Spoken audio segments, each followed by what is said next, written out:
हो गवन के रतिया तू गइलू खिसियाई तोहरा के ये धनी कैसे मनाई। अरे टप टप चुआ तप से नमा बेनिया डोलाइए देतन। ए राजा हो हमारा ला कूलर लगावाइए देतन। ए राजा हो हमारा ला कूलर लगावाइए देतन। हेलो दोस्तों, मैं राइटर सूरजपाल सूर्या आपके अपने YouTube channel Bhojpuri lyrics writer में बहुत बहुत स्वागत करता हूं। दोस्तों, आज मैं कूलर लगवा दी जो कि गाना अभी हिट हुआ था, उस पे मैं एक सुहाग रात मैटर लेके आया हूँ जो कि बहुत लाजवाब, बहुत ही गजब का गाना है। और आइए हम इसको सुनाते हैं। लेकिन इससे पहले जो भी भाई हमारे चैनल पे नए हैं वो फटाफट हमारे चैनल को सब्सक्राइब कर दें और बेल आइकन अर्थात घंटी को जरूर दबाएं, जिससे उनको वैसे ही हिट मैटर सबसे पहले प्राप्त हो सके और वो स्टूडियो में जाके सबसे पहले गाना रिकॉर्ड करवा सकें। तो आइए दोस्तों, हम गाने की तरफ चलते हैं।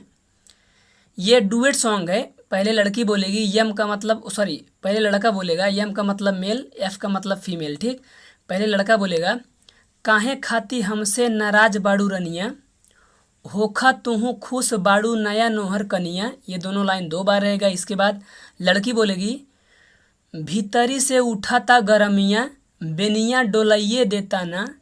ए राजा हो हमारा ला कोको कोला मंगाइए देता ना। ठीक, ए राजा हो हमारा ला कोको कोला मंगाइए देता ना, ये लाइन 2 बार रहेगा। ठीक, तो आइए दोस्तों हम इसका डमी सुनते हैं, स्पष्ट हो जाएगा। मुखड़ा है। सबसे पहले लड़का बोलेगा काहे खाती हमसे नाराज बाड़ू रनिया, होखा तुहू खुश बाड़ू नया नोहर कनिया। ए काहे खाती हमसे नाराज बाड़ू रनिया, होखा तुहू खुश बाड़ू नया नोहर कनिया। फिर लड़की बोलेगी अभी तहरी से उठाता गरमिया बेनिया डोलहिए देतन। ए राजा हो हमारा ला कोको कोला मंगाइए देतन। ए राजा हो हमारा ला कोको कोला मंगाइए देतन। तो आइए दोस्तों हम लोग पहला अंतरा देखते हैं। लड़का बोलेगा पियबू जे ठंडा ता तोहरा के सर्दी हो लाग जाई धनिया, करा जनी जिद जाके पीला तुहू नॉर्मल कल वाला पनिया। 1 2 3 4 ये चारों लाइन 2 बार रहेगा। इसके बाद लड़की बोलेगी गर्मी से जरा ता जवनिया आके ठंडाइए देता ना। ए राजा हो हमारा ला कोको कोला मंगाइए देता ना। ठीक, तो आइए दोस्तों हम इसका डमी सुनते हैं, स्पष्ट हो जाएगा। पहला अंतरा है। लड़का बोलेगा पिया बुझे ठंडा ता तोहरा के सरदी हो लाग जाई धनिया, करह जानी जिद जाके पीला तुहू नरमल कहल वाला पनिया। बुझा तारू।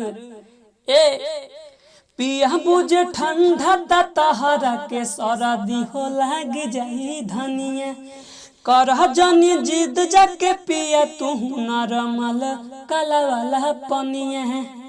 फिर इसके बाद लड़की बोलेगी गरमी से जरा ता जवानिया आके ठंडाइए देतन।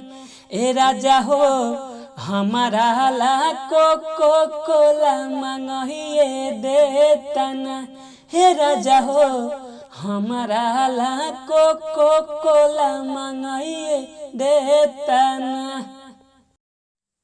तो आइए दोस्तों हम लोग लास्ट अंतरा देखते हैं। लड़का बोलेगा मुहमा फुलावा जनी ऐसे तू बतिया के मान जा सजनिया, हो जाई एलर्जी तक कांपे लागी तोहरो हो थर थर बदनिया। 1 2 3 4 ये चारों लाइन 2 बार रहेगा। इसके बाद लड़का बोलेगा सूरज करा ना मन मनिया तनिका चखाइए देता ना। ए राजा हो हमारा ला कोको कोला मंगाइए देता ना। ठीक, और लास्ट में मुखड़ा दोहराना है। तो आइए दोस्तों हम इसका डमी सुनाते हैं, स्पष्ट हो जाएगा। लास्ट अंतरा है। लड़का बोलेगा मुहवा फुलावा जनिया इसे तू बतिया के मान जा सहजनिया, हो जाई लरज तक कापे लागी तोहर हो थर थर बदनिया। ए मुहावा फुलावा जनिया से तू बतिया के मान जा सहजनिया हो जाइए लरजिता कापे लगी तो हरो थर थर बदनिया। फिर इसके बाद लड़की बोलेगी सूरज करन मन मनिया तनिका चखइए दे तन ए राजा हो हमारा ला कोला मंगाइए दे तन हे राजा हो हमारा ला कोला मंगाइए दे तन। और अंतिम में मुखड़ा दोहराना है कैसे। लड़का बोलेगा काहे खाते हमसे नाराज बाड़ू रानिया हो खतो हूँ खुश बाड़ू नया नोहर कनिया। फिर लड़की बोलेगी भीतरी से उठता गरमिया बेनिया डोलाइए दे तन ए राजा हो हमारा ला कोला मंगाइए दे तन ये राजा हो हमारा ला कोला मंगाइए दे तन। कंप्लीट। तो दोस्तों ये वीडियो यहीं समाप्त होता है। अब मिलेंगे अगले वीडियो में। बहुत बहुत धन्यवाद। Best of luck.